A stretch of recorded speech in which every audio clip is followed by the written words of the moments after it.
Assalamualaikum warahmatullahi taala wabarakatuh.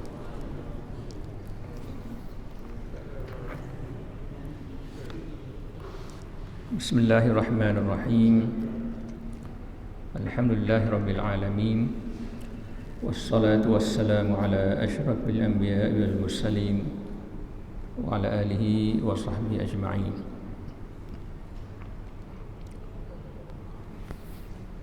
Yang dimuliakan ahli-ahli jemaah Masjid Sayyidina Abu Bakar, Masjid Bansar. Alhamdulillah kita baru selesai sembahyang subuh. Dalam hadis ada disebutkan man shalla subhan fa huwa fi zimmatillah. Siapa yang sembahyang subuh maka dia berada dalam jagaan Allah Subhanahu wa taala. Tadi kita selesai sembahyang subuh yang diimamkan oleh Al-Qari kita, Syekh Husyam. Mudah-mudahan kita didekati oleh Allah Subhanahu wa taala sepanjang hari ini. Kita masuk pada hari ini hadis yang ke-11 daripada Mukhtasar Ibn Abi Jamrah. Hadis yang ke-11, An Muawiyah qala Sami'tu an-nabiy sallallahu alaihi wasallam yaqul may yuridillahu bihi khairan yufaqihu fid din wa innama ana qasimun wallahu yu'ti wa lan tazala hadhihi al-ummatu qa'imatan ala amrillahi la yadurruhum man khalafahum hatta ya'ti amrullah. Hadis ini dalam Al-Bukhari diletakkan dalam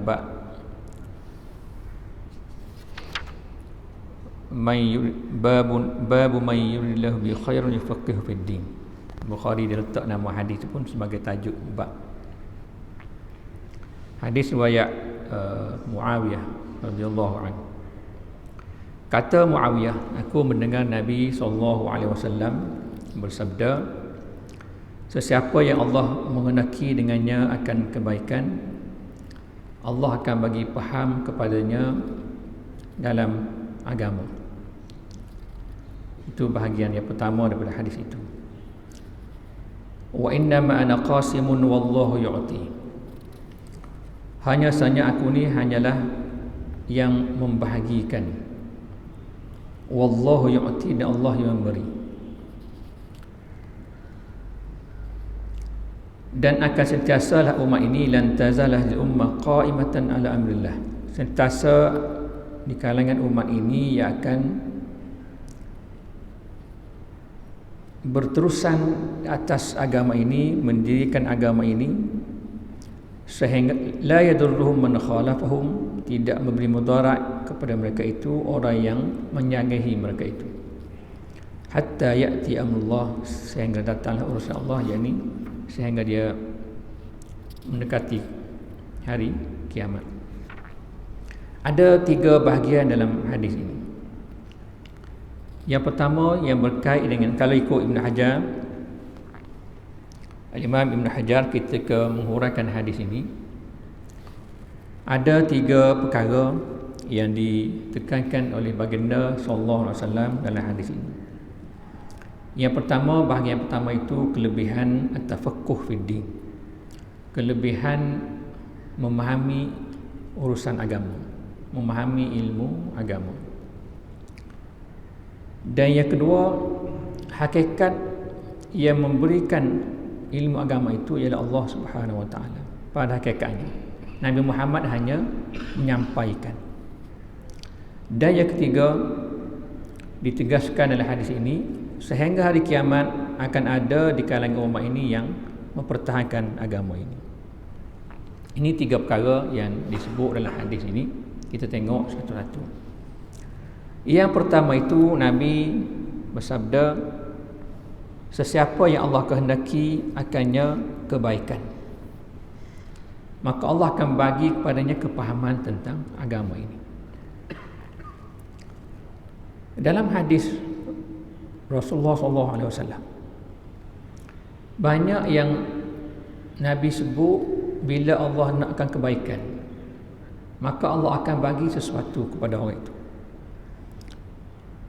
Dalam hadis lain Allah Subhanahu wa taala ada menyebutkan may yuridillahu bi khairan bi 'abdin iza aradallahu bi khairin 'abdan atau kama qala, apabila Allah mengenaki seorang hamba itu akan kebaikan, ista'malahu. Inilah hadis lain, Allah akan ista'malahu.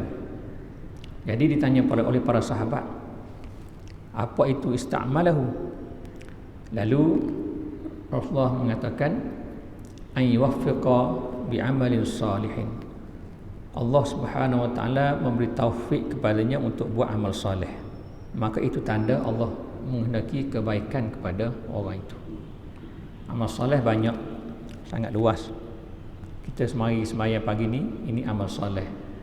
Itu tanda Allah menghendaki kebaikan kepada kita semua. Jadi dalam hadis yang kita baca pada hari ini juga disebut tentang Allah menghendaki kebaikan. Maka antara tanda Allah menghendaki kebaikan kepada seorang itu, yufaqihu fiddin, Allah akan bagi faham kepadanya tentang urusan agama ini, tentang ilmu agama ini.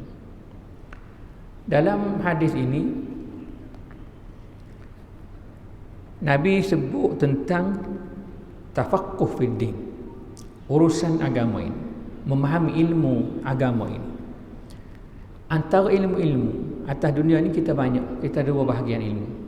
Satu, ilmu yang berkait dengan ilmu akhirat, ilmu agama, iaitu melalui wahyu daripada Allah Subhanahu wa taala yang kita belajar dalam Al-Quran, dan juga yang kita belajar dalam hadis-hadis Nabi Muhammad SAW. Ini kita panggil ilmu agama. Dan yang kedua, ilmu keduniaan. Ilmu dunia, ilmu yang kita belajar untuk kita mengurus tadbir dunia ni. Kita belajar ilmu matematik, ilmu kejuruteraan, ilmu perubatan, ilmu macam-macam ilmu selain daripada ilmu sihir. Ilmu sihir haram kita mengaji. Jadi ilmu-ilmu dunia ini tidak dinafikan ia adalah satu kepentingan. Kerana Allah Subhanahu wa taala juga berfirman dalam Al-Quran, wa ansha'akum wasta'marakum fiha. Allah yang menjadikan kamu daripada bumi ni, daripada tanah ni, wasta'marakum fiha. Dan Allah minta kamu makmurkan dunia ini. Jadi dunia ini perlu dimakmurkan, perlu dibina. Sebab itu manusia membina tamadun, membina bangunan, membina pelbagai binaan untuk kemajuan hidup atas dunia ini. Ini disebut Al-Quran, peranan manusia memang begitu, wasta'marakum fiha. Jadi untuk membangun dunia ini perlu pada ilmu, iaitu ilmu dunia. Tapi ilmu akhirat itu, ilmu agama itu yang diwahyukan dalam Al-Quran. Jadi menuntut ilmu agama itu kedudukannya lebih tinggi daripada kedudukan ilmu duniawi. Walaupun dua-dua ilmu itu diperlukan dalam agama kita ini. Untuk kita melaksanakan agama ini, kita perlu bantuan ilmu dunia. Tak ada ilmu dunia, tak boleh buat masjid Bangsar ini yang megah ini, dan telah banyak berkhidmat kepada masyarakat Islam di sini. Kalau umur saya di Insi Melaya masuk tahun 90, masuk Insi Melaya 89, Masjid Bangsar sudah ada, dan kita menumpang rahmatlah mari buka puasa di Masjid Bangsar, kita pelajar universiti masa itu. Jadi untuk bangunkan satu institusi besar seperti Masjid Bangsar ini perlu ilmu duniawi. Kalau tidak, tak terlaksana. Tetapi ilmu duniawi itu ilmu sokongan kepada ilmu agama. Maka kerana itu ilmu agama itu lebih afdal berbanding ilmu duniawi. Maka diletakkan kedudukan begitu. Dan dalam hadis Nabi Muhammad SAW ada menyebutkan para anbiya ini tidak meninggalkan harta benda, tidak mewariskan dinaran wala dirhaman, wa innama warasul ilma. Tapi para anbiya mewariskan ilmu. Yang dimaksudkan ilmu di situ ilmu agama, ilmu wahyu. Makanya sesiapa yang menuntut ilmu agama, maka dia mendapat kelebihan yang disebut dalam hadis tadi, yufaqihu fiddin. Apabila Allah menghendaki sesuatu itu dengan kebaikan, maka Allah akan memberi kepadanya kepahaman dalam ilmu agama. Kerana untuk manusia hidup atas dunia ini, mengatur urus dunia ini, kalau tidak ada bimbingan ilmu agama, maka dia terputus dengan wahyu. Wahyu diturunkan untuk manusia mengurus dunia ini berasaskan wahyu itu. Manusia diciptakan oleh Allah Subhanahu Wa Taala atas dunia ini, makanya dunia ini perlu diuruskan. Dan untuk mengurus dunia ini diturunkan wahyu untuk membimbing manusia supaya manusia tidak lari daripada kehendak Allah Subhanahu Wa Taala dalam mengurus dunia ini. Maka dari situ, untuk mendapat kebaikan di atas dunia ini, maka Allah Subhanahu Wa Taala nak supaya manusia itu belajar ilmu agama.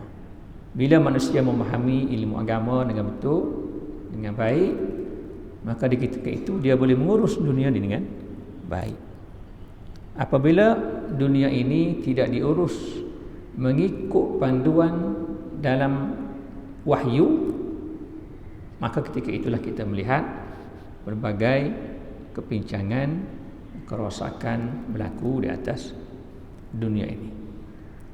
Dalam kita mengurus dunia ini, sama ada dalam pengurusan ekonomi, pengurusan politik, pengurusan perundangan, pengurusan kemasyarakatan yang kita panggil sosial dan sebagainya, tidak ada yang terputus, yang kita miss panduannya dalam Al-Quran, panduannya dalam hadis Nabi Muhammad SAW. Kita bincang bab apa saja pun dalam hidup kita ini, tidak ada yang terkeluar daripada apa yang disebut dalam Al-Quran dari segi prinsip, dari segi asasnya, dari segi panduannya, tidak ada. Tinggal lagi manusia kadang-kadang, bukan kadang-kadang lah, dalam banyak keadaan dia miss tentang itu. Dia terlepas pandang ataupun sengaja dilepas pandangkan untuk melihat apa kata Al-Quran, apa kata Rasulullah SAW dalam perkara tersebut.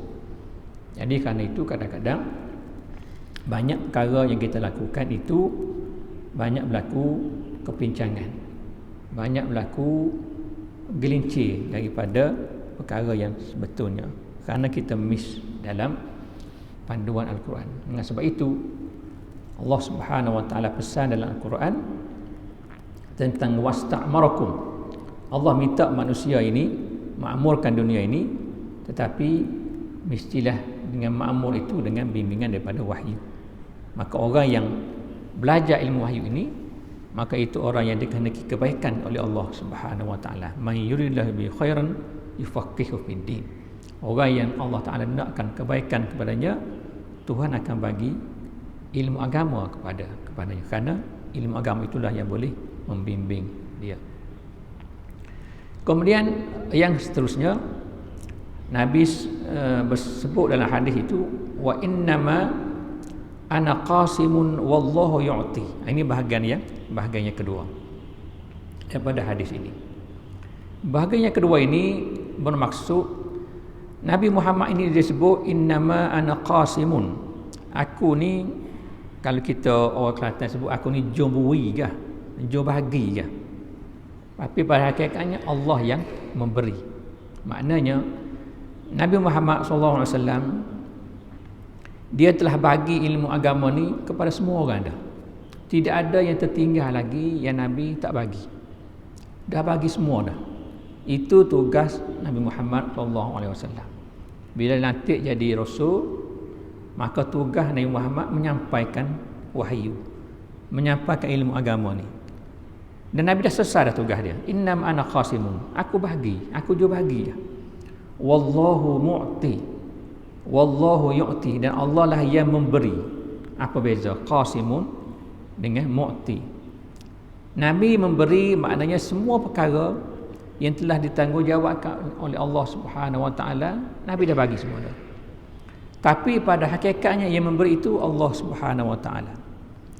Maka di ketika itu kita lihat ada yang diberi oleh Allah dan ada yang tak diberi oleh Allah Subhanahu Wa Taala. Ada orang yang Tuhan bagi ilmu kepadanya dan ada orang yang Tuhan tak bagi ilmu kepadanya. Dan ada orang yang tinggi ilmunya dan ada orang yang sikit ilmunya dan ada orang yang tak ada ilmu langsung. Tapi kepada Nabi Muhammad SAW dia dah bagi semua dah. Innama ana qasimun. Aku yang bagi dah semua.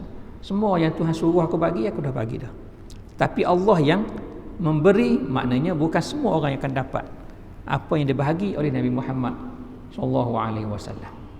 Maka kerana itu ada orang yang dapat ilmu cukupnya, dia memaham tentang agama ini, dan ada orang yang tak faham tentang agama ini.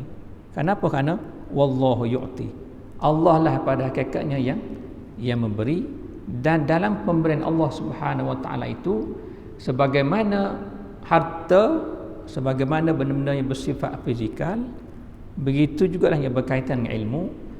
Ada kalau harta, ada orang bagi, Tuhan bagi banyak, ada Tuhan bagi sikit kepada hamba Allahnya, kepada manusia. Begitu juga lah ilmu ini, ada yang Tuhan bagi banyak pada manusia, setinggi-tinggi alim. Sebab itu dalam sejarah kita, para ulama, cukup ulama besar dalam Islam dilahirkan dan mereka berkhidmat untuk agama ni, dan sampai sekarang kita menerima titihan ilmu yang banyak itu yang ditinggalkan oleh para ulama. Dan ada orang yang Tuhan tak bagi ilmu, tak bagi ilmu langsung, tak faham langsung tentang agama ini. Kerana wallahu yu'ti. Nabi Muhammad dah bagi semua dah, selesai dah kerja.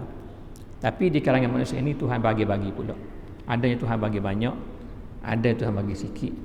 Jadi hakikat yang memberi ilmu itu sebenarnya Allah Subhanahu Wa Taala. Jadi ini bahagian yang kedua daripada hadis ini, nak menjelaskan bahawasanya hakikat orang ataupun yang memberi ilmu kepada manusia itu ialah Allah Subhanahu Wa Taala. Dan dalam pemberian itu ada maratib dia, ada tafawut, ada lebih kurang antara seorang manusia dengan manusia yang lain. Jadi kepahaman tentang ilmu agama ini akan berbeza antara seorang manusia dengan manusia yang lain, dan kepahaman itulah yang menjadikan setiap daripada manusia ini perlu kepada orang yang lebih tahu dalam menguruskan agama ini dan juga dalam menguruskan dunia ini. Maka dengan sebab itu disebut dalam Al-Quran, fas'alu ahla dzikri in kuntum la ta'lamun.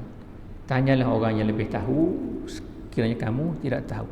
Kenapa? Kerana manusia ini dia ada lebih kurang dari segi ilmunya.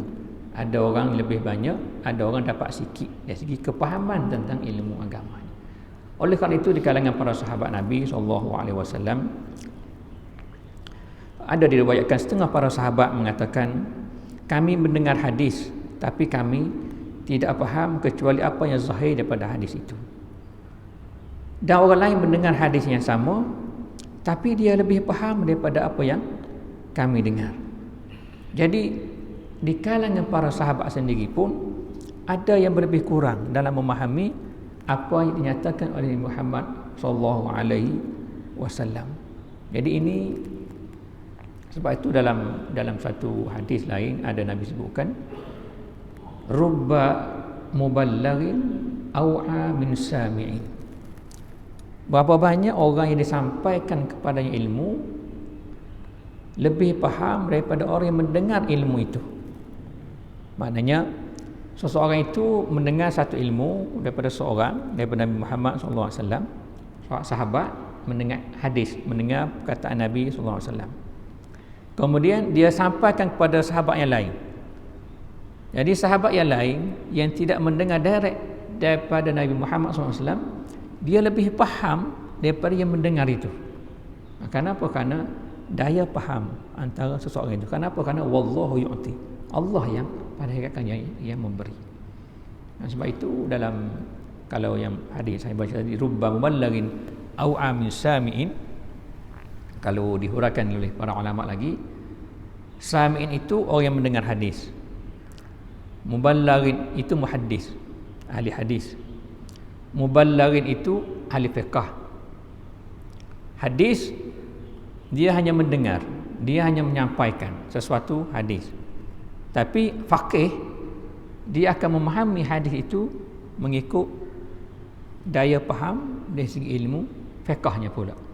Maka disebut orang yang muballagin itu sebagai ahli fiqh, yang sami'in itu sebagai ahli hadis. Jadi berapa banyak orang yang mendengar hadis, tapi orang yang disampaikan hadis kepadanya lebih memahami tentang hadis itu. Ini banyak. Nabi sebut rubba muballagin, banyak sekali. Mana bukan semua, banyak sekali juga kesnya macam itu. Jadi ini kita boleh memahami, innama ana qasimun wallahu yu'ti. Aku ni hanya sahaja bagi, ya. Semua bagi belaka ada ilmu, tapi yang memberi itu pada hakikatnya Allah Subhanahu wa taala. Dan bila Allah Taala yang bagi, maka kepahaman itu akan berbeza-beza antara setiap manusia dengan manusia yang lain.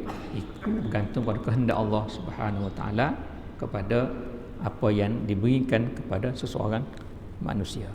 Jadi mudah-mudahan kita ni termasuk dalam yang pertama, dan mudah-mudahan kita termasuk dalam yang golongan yang kedua tu, golongan yang Tuhan bagi ilmu yang banyak, memahami ilmu agama ini. Itu bahagian yang kedua. Bahagian yang ketiga, yang Nabi sebut, walan tazala hadhil ummatu qa'imatan ala amrillah la yadurruhum man khalafahum hatta ya'tiya amrullah. Akan ada sentiasa umat aku ini yang akan mempertahankan kebenaran, dia akan berterusan dalam agama ini, yang tidak beri mudarat kepada mereka itu oleh orang yang menyanggahi mereka itu, sehingga datangnya hari kiamat.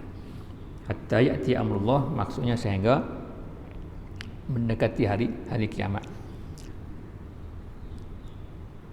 Agama kita ini sudah 1400 tahun lebih, dan kita tak tahu berapa ribu tahun lagi nak berakhirnya dunia ni lah, nak kiamat. Sebab Nabi Muhammad ni Nabi yang terakhir, tak ada Nabi lain dah. Jadi kalau ada yang mengaku jadi Nabi itu confirm sesat lah, kok mana, selek lah kok mana tu. Tapi agama kita ini di sepanjang sejarah kita lihatlah, dia menjalani macam-macam fasa jatuh bangun umat Islam kita ni. Dan Nabi Muhammad sebut dalam hadis ini, dalam proses itu akan sentiasa ada umat yang akan kekal dengan agama ini, mempertahankan kebenaran agama ini sehingga sampai pada hari kiamat. Dan sebab itu dalam sepanjang sejarah, nah ini kita boleh nampak buktinya. Sepanjang sejarah umat Islam, kita akan lihat akan ada para ulama yang bangkit mempertahankan agama ini, menyatakan kebenaran kepada agama ini. Sebab janji Nabi Muhammad SAW, dalam lagu-lagu mana pun, dalam zaman mana, dalam situasi mana pun, lan tazalu hadhihi ummah qa'imatan ala amrillah, akan sentiasa ada manusia, umat, golongan yang mempertahankan agama ini. La yadurruhum man khalafahum, sekalipun ada orang menyanggahinya, itu tak memberi mudarat kepadanya, dia akan terus berjuang untuk agama ini. Jadi dalam huraian para ulama juga ini ada kaitan dengan keperluan jihad. Akan sentiasa ada manusia yang berjihad mempertahankan agama ini. Ini janji daripada Rasulullah SAW akan sentiasa berlaku sehinggalah pada hari kiamat. Jadi banyaklah kalau kita nak tengok di kalangan, kalau dalam huraian ya Imam Nawawi dia sebut yang berkaitan dengan lan tazalu hadil ummah ni akan sentiasa ada di kalangan umat ini. Siapa dia golongan itu? Kata Imam Nawawi, dia sebut ini boleh dibahagikan dalam pelbagai bentuk manusia.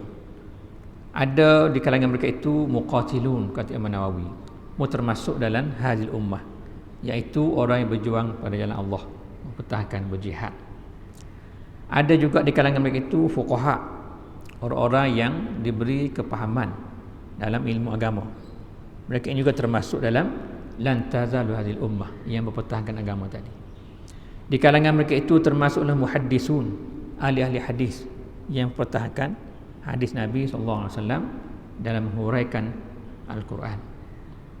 Kemudian di kalangan mereka itu mungkin juga ahli zuhud, wa minhum zuhadun, orang-orang yang zuhud dalam kehidupannya, tidak terpengaruh dengan keduniaan yang mengancam manusia. Kemudian Imam Nawawi sebut ila ghairi zalik, termasuklah yang lain-lainnya, mereka yang sentiasa berada di atas jalan kebenaran ini.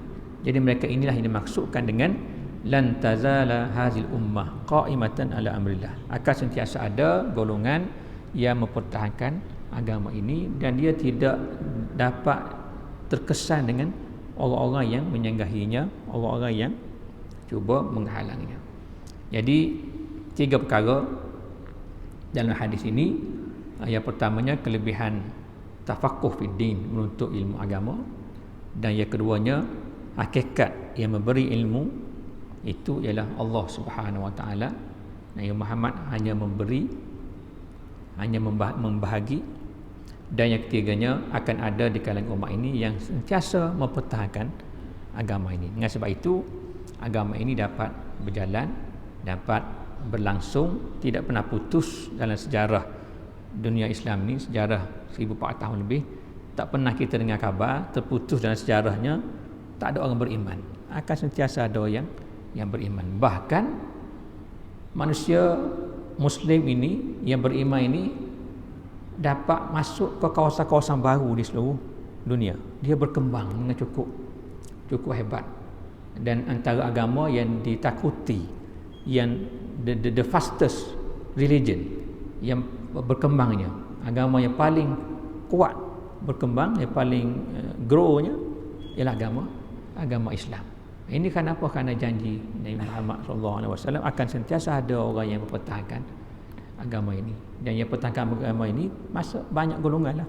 Semua orang yang bekerja ke arah kebaikan, ke arah berdakwah, ke arah menjaga agama ini, itu termasuk dalam lan tazalu hadil ummah. Kita minta dengan Allah Subhanahu wa taala, kita semua ni termasuk dalam grup ni, termasuk dalam grup lan tazalu hadil ummah. Jadi dalam menjaga agama ini, Allah Subhanahu wa taala sebut acap kali dalam Al-Quran yang berkait dengan orang yang berjuang, orang yang berjihad dengan harta, dengan jiwanya untuk mempertahankan agama ini. Itulah mereka yang akan mendapat kebaikan di hari akhirat. Jadi itu 3 perkara yang berkait dengan hadis ini. Kita masuk kepada hadis yang seterusnya. Hadis ni agak panjang, kita hurai secara ringkas, takut panjang sangat. An Asma radhiyallahu anha, daripada Asma radhiyallahu anha. Asma binti Abi Bakrin.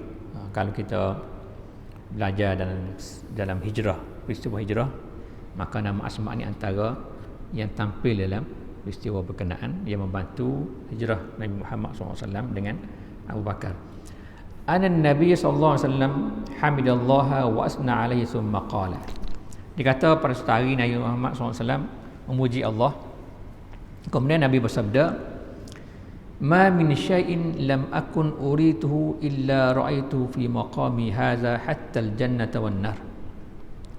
Tidak ada daripada sesuatu yang aku diperlihatkan kecuali aku akan tengok fi maqami hadza, pada tempat aku duduk ni, fi maqamis salah. Kali sebut dalam huraian hadis, maksud maqami yakni maqamus salah, pada masa Rasulullah bercakap pada masa itu. Hatta al-jannata wan nar, sehingga aku diperlihatkan syurga dan neraka. Jadi Nabi Muhammad SAW dia sebut, aku ni diperlihatkan dengan semua benda, Sehingga syurga dan neraka pun aku diperlihatkan. Aku tengok, nampak. Fa'uhiya ilayya, maka disabdakan kepada aku, diwahyukan kepada aku, kata Rasulullah, annakum tuftanuna fi quburikum, kamu diuji di dalam kubur kamu. Nabi kata dia tengok, dan aku diwahyukan, kamu semua diuji dalam kubur kamu. Misla au qariba la adri ayya zalik, qalat asma'u fitnatil masihid dajjal. Misla au qariba, ini dalam hadis ini kita panggil syakkum minar rawi. Jadi perawi hadis ni dia ragu-ragu, Nabi sebut misla ke ataupun Nabi sebut qariba. Jadi disebutlah hadis ni, kamu diuji dalam kubur kamu seperti, cuma seperti itu perawi ni Nabi sebut misla ataupun qariba, dia syak. Tapi Nabi sebut begitu. Seperti fitnatil masihid dajjal, seperti fitnah al-masihid dajjal. Dua-dua ni disebut dalam hadis ini.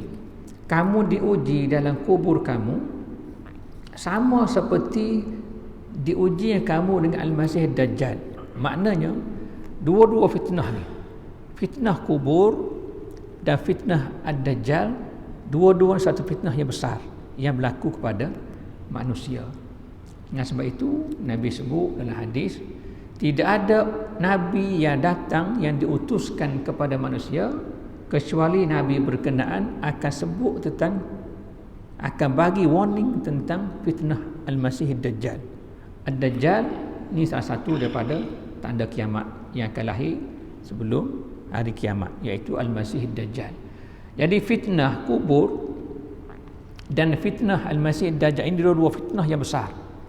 Dan ini dinyatakan oleh Nabi Muhammad SAW, aku diwahyukan kamu difitnahkan dalam kubur kamu seperti berlakunya fitnah al-masih dajjal.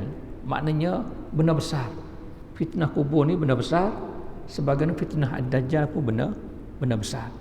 Sebab itu dalam satu hadis Nabi SAW ada doa yang sunat kita baca sebelum daripada kita bagi salam. Selepas tasyahud, sebelum bagi salam, antaranya doa yang diajar, Allahumma inni a'udzubika min azabil qabri, aku minta berlindung daripada azab kubur, wa min azabin nar, dan daripada azab neraka, wa min fitnatil mahya wal mamas, dan daripada fitnah kehidupan dan kematian, wa min fitnatil masihid dajjal, dan daripada fitnah al-masihid dajjal.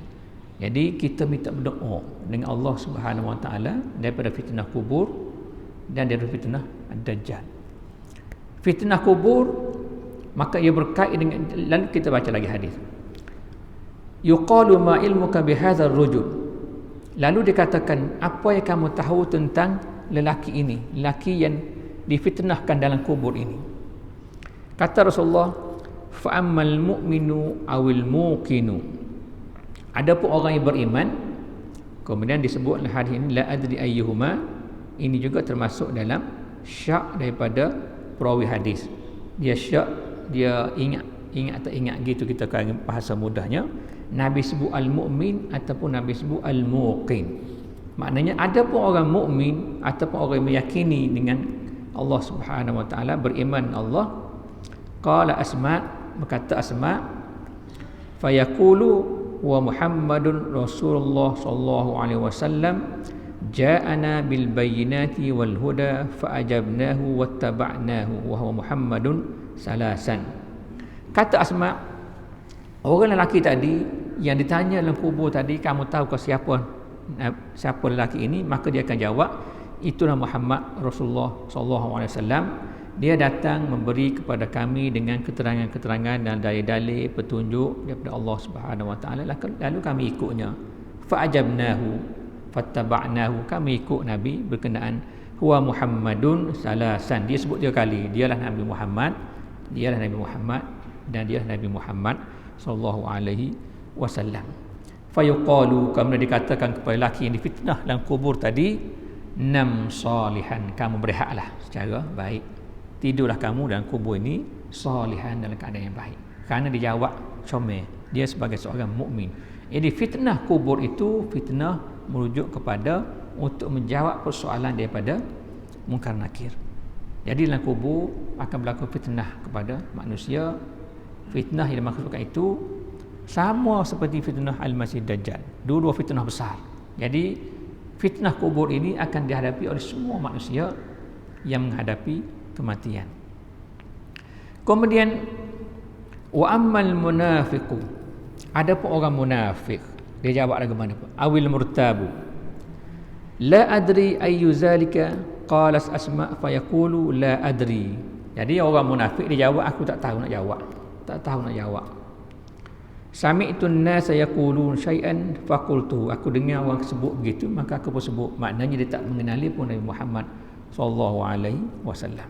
Ini fitnah dalam kubur yang diriwayatkan oleh Asma binti Abi Bakrin yang berkait dengan dua fitnah. Satu fitnah kubur yang berkait dengan fitnah kubur yang berlaku kepada seseorang. Dan fitnah kubur ini disamakan oleh hadis ini sama dengan fitnah Al-Masih Dajjal kerana dua-dua ini fitnah besar yang berlaku kepada seseorang Islam. Fitnah Ad-Dajjal berlaku kepada orang yang masih hidup sebab tak kiamat lagi masa orang hidup masa itulah masa keluarnya Dajjal. Fitnah kubur berlaku kepada orang yang telah mati. Jadi ada juga uraian daripada para ulama fitnah yang disebutkan di sini juga termasuklah fitnah ketika seorang itu sedang nazak untuk tercabut ruhnya daripada jasadnya, juga termasuklah fitnah yang disebut dalam hadis ini. Jadi semua ini kita akan hadapinya, tidak ada manusia yang terkecuali daripada menghadapi situasi itu. Cuma kita sebagai orang Islam, orang mukmin yang percaya kepada Allah Subhanahu Wa Taala, percaya kepada Rasul, kita akan selamat dalam menghadapi fitnah ini. Boleh jawab dengan molek dan ruh kita pun keluar dengan baik kalau merujuk kepada nazak semasa nak tercabut ruh. Dan semua orang akan rasa sakit untuk cabut ruh ini, tapi Allah Subhanahu Wa Taala dengan rahmatnya, orang-orang yang baik, orang yang soleh, orang-orang yang mukmin akan dapat melaluinya dengan baik. Dan itulah yang kita minta dengan Allah Subhanahu Wa Taala, supaya kita bertemu dengan Allah Subhanahu Wa Taala keadaan yang baik, kita diterima amal ibadat kita yang disebut dalam Quran, yauma la yanfa'u malun wala banun illa man atallaha biqalbin salim. Pada hari yang tidak ada lagi boleh bagi manfaat malun wala banun, harta dan anak pinak, kecuali orang yang bertemu dengan Allah biqalbin salim, dengan hati yang selamat, yang bersih daripada sebarang dosa, sebarang syirik kepada Allah Subhanahu Wa Taala. Jadi itulah kita doakan selalu dalam kehidupan kita ini, dan kita memperbanyakkan amal soleh. Mudah-mudahan amal soleh itu menjadi titik rahmat Allah Subhanahu Wa Taala kepada kita untuk kita bertemu dengan Allah dan dikurniakan syurga di hari akhirat. Jadi kita berhenti setakat dulu pada hari ini. Mudah-mudahan kita ambil pengajaran dalam 2-3 perkara dalam dua hadis tadi untuk jadi panduan kepada kita semua, dan mudah-mudahan itu termasuk dalam yufaqihu fiddin, memberi faham tentang agama ini, iaitu urusan yang berkaitan dengan ilmu agama. Wabillahi taufiq wal hidayah. Wassalamualaikum warahmatullahi wabarakatuh.